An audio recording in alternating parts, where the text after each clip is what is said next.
Hello student, আজকে আমি নিয়ে এসেছি আসাম ক্লাস সিক্সের সোশ্যাল সায়েন্স সমাজবিজ্ঞান বা সমাজ বিচিত্রা বইয়ের চ্যাপ্টার নম্বর 9। তো এই চ্যাপ্টার যেটা আছে প্রাচীন ভারতের রাজবংশ এবং সমাজ। তো এই চ্যাপ্টারটি আমরা পড়ব, এটা প্রশ্নোত্তর করব। তো প্রথম যেটা ভিডিওতে আমরা অনুশীলনী 1 করব, তো এই চ্যানেলটি সাবস্ক্রাইব করে নেবেন আর এই ভিডিওটি খুব বেশি শেয়ার করবেন। কিছুদিন আমি বিজি ছিলাম, সেই জন্য আমি এই ভিডিও বানাইনি। তো আজকে থেকে আবার শুরু করছি। তো এই চ্যানেলটি সাবস্ক্রাইব করে নেবেন আর আমার টেলিগ্রাম চ্যানেলে জয়েন করে নেবেন। টেলিগ্রাম নম্বর হচ্ছে 9101467653।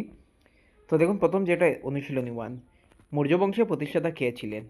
তো মৌর্য বংশের প্রতিষ্ঠাতা ছিলেন চন্দ্রগুপ্ত মৌর্য, যে বংশ হইল অশোকের বংশ। ঠিক আছে, এই যে চন্দ্রগুপ্ত মৌর্য, উনি হলেন অশোকের দাদা, আমরা বলতে পারি গ্র্যান্ড ফাদার। খ নম্বর দেখুন, অর্থশাস্ত্র গ্রন্থটি রচয়িতা কে? তো অর্থশাস্ত্র গ্রন্থটি রচয়িতা হচ্ছিলেন চাণক্য বা কৌটিল্য বা আমরা বলতে পারি বিষ্ণুগুপ্ত। গ নম্বর দেখুন, বর্তমান ভারতের কোন অঞ্চলে মৌর্যদের রাজ্য অবস্থিত ছিল? তো মৌর্যদের রাজ্য বর্তমান ভারতের বিহার, অন্ধ্রপ্রদেশ, উড়িষ্যা এবং পশ্চিমবঙ্গ অঞ্চলে বিস্তৃত ছিল। গ নম্বর দেখুন, মৌর্য রাজাদের মধ্যে কাকে শ্রেষ্ঠ রাজা বলা হয়? তো মৌর্য রাজাদের মধ্যে অশোককে শ্রেষ্ঠ রাজা বলা হয়, মনে রাখবেন। উম নম্বর, শুঙ্গ বংশের প্রতিষ্ঠাতা কে ছিলেন? তো শুঙ্গ বংশের প্রতিষ্ঠাতা ছিলেন, দেখুন, পুষ্যমিত্র শুঙ্গ। তো শুঙ্গ বংশের প্রতিষ্ঠাতা ছিলেন পুষ্যমিত্র শুঙ্গ। 6 নম্বর দেখুন, পুষ্যমিত্র শুঙ্গ কোন বর্ণের লোক ছিলেন? তো পুষ্যমিত্র শুঙ্গ ব্রাহ্মণ বর্ণের লোক ছিলেন। আচ্ছা, 6 নম্বর দেখুন, গুপ্ত বংশের প্রতিষ্ঠাতা কে? তো গুপ্ত বংশের প্রতিষ্ঠাতা কে ছিলেন? গুপ্ত বংশের প্রতিষ্ঠাতা ছিলেন শ্রীগুপ্ত, মনে রাখবেন।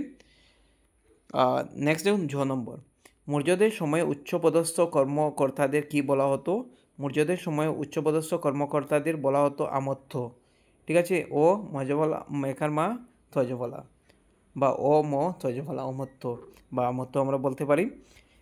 হ্যাঁ, 6 নম্বর দেখুন, অশোকের শাসনকালে উচ্চপদস্থ কর্মকর্তাদের কি বলা হতো? অশোকের সময়ে এমন কর্মকর্তাদের ধর্ম মহামাত্র বলা হতো, মনে রাখবেন। অধ্যক্ষ বা অধ্যক্ষ নামে যাদের বলা হতো তাদের দায়িত্ব কী ছিল? তো অধ্যক্ষ নামের পরিচিত কর্মকর্তাদের দায়িত্ব ছিল বিভিন্ন বিভাগের তত্ত্বাবধান করা, মনে রাখবেন, অ্যাডমিনিস্ট্রেশন। 6 নম্বর দেখুন, মৌর্যদের যুগে 4টি বর্ণ কী ছিল? মৌর্য যুগে 4টি প্রধান বর্ণ ছিল ব্রাহ্মণ, ক্ষত্রিয়, বৈশ্য এবং শূদ্র।